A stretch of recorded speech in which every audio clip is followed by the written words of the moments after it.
वो जो एक्सपेक्टेड था। मैं एक वर्ड जो इस्लामी के अंदर सबसे ज्यादा कंडेम कंडेम कंडेम करना होगा, reaffirm, we pledge, that's it. पर वही बात है ना कि एक आदमी वो थप्पड़ मारता है, दूसरा बंदा वो कहता है अब के मार, वो दोबारा मारता है, फिर कहता है अब के मार, वो मार ही खा रहे हैं, मतलब इसके अलावा तो कुछ नहीं करे। जितने भी इस्लामी ममालिक हैं, कभी पहले गजा था, फिर लेफ्ट राइट आगे पीछे कौन सा मुल्क को छोड़ा है सिवाय ईरान के? किसने रिटेलिएट किया है? किसने मजामत की है? मजामत तो दिखाओ ना यार, कम से कम कुछ तो करो।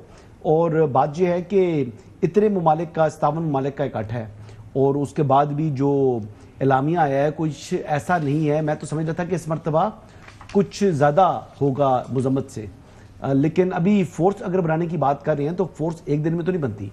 अगर इस सिमत में कोई अमल दरामद भी शुरू करते हैं तो कम से कम 3-4 साल लग जाएंगे। तो क्या 3-4 साल जिस तरह वो इस वक्त यानी कहते हैं कि एक मूज़ और घोड़ा बन चुका है, एक ख़तरनाक जो है वो दरिंदे की शक्ल इख्तियार कर चुका है इसराइल, जिस तरीके से वो हमलावर हो रहा है, जिस तरह वो रोज़ अपने जो है वो एड्रेस के अंदर नेतन्याहू धमकियां लगा रहा है मुस्लिम ममालिक को, तो क्या आप इतना इंतजार कर सकती हैं? क्या एक एक करके आज कतर है, कल कोई और फिर जो है वो मिडिल ईस्टर्न मुल्क जो है वो उसका निशाने पर आ जाए, फिर भी हम मजम्मत करेंगे, फिर कल कोई और मुल्क आता है तो फिर भी मजम्मत ही करनी है।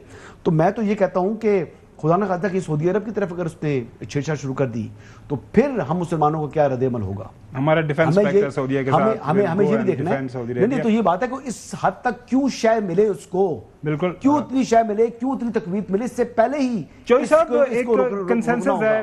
मैं मुख्तलिफ जो इंटरनेशनल जो अफेयर्स के एक्सपर्ट्स हैं एक बात लिख रहे हैं कि कम से कम मुस्लिम उम्मा को कुछ भी ना करते तो मुआशी बाइकाट लंबे अरसे के लिए नहीं, कम से कम कुछ 6 महीने, 2 महीने, 4 महीने के लिए, कि तमाम तक जो इक्तिसादी राब्ते हैं, कोई ट्रेड चल रही है इसराइल के साथ, कतर को गैस चल रही है, और बाकी भी जो मुख्तलिफ मामलात हैं वो मुअत्तल हो जाना चाहिए था। ट्रंप ने टैरिफ लगा दी ना सारी दुनिया के ऊपर, उन्होंने कहा जी जो मेरे साथ मामला सीधे नहीं करेगा मैं ये करूंगा। तो इसराइल ने तो कतर के ऊपर हमला कर दिया है। सो कुछ कंक्रीट ठोस इकदाम हमें नजर नहीं आए, आने चाहिए थे।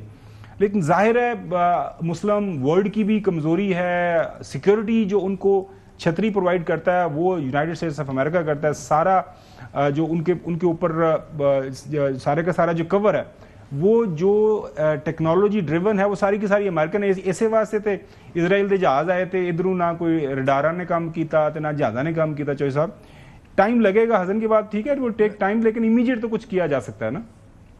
स्पेन ने प्राइम मिनिस्टर की गल मान लो इमीडिएट तो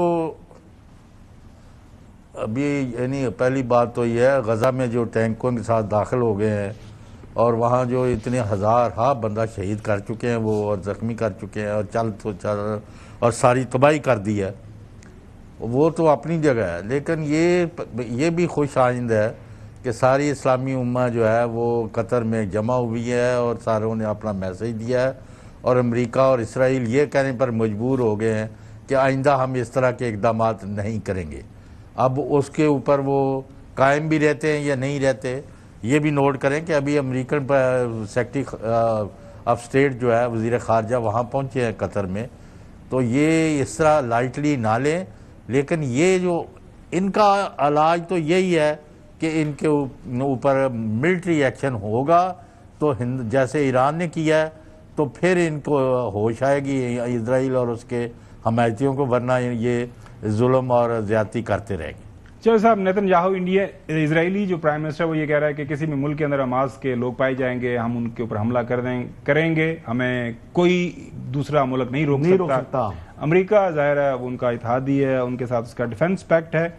जो मुस्लिम वर्ल्ड है उसको अब कुछ और सोचना पड़ेगा। क्या सोचना पड़ेगा ये उनको बड़ी अच्छी तरह पता है। मुश्किल एक रास्ता है, अब कितनी जल्दी ये रास्ता इख्तियार करते हैं ये तो जाहिर है लीडरशिप को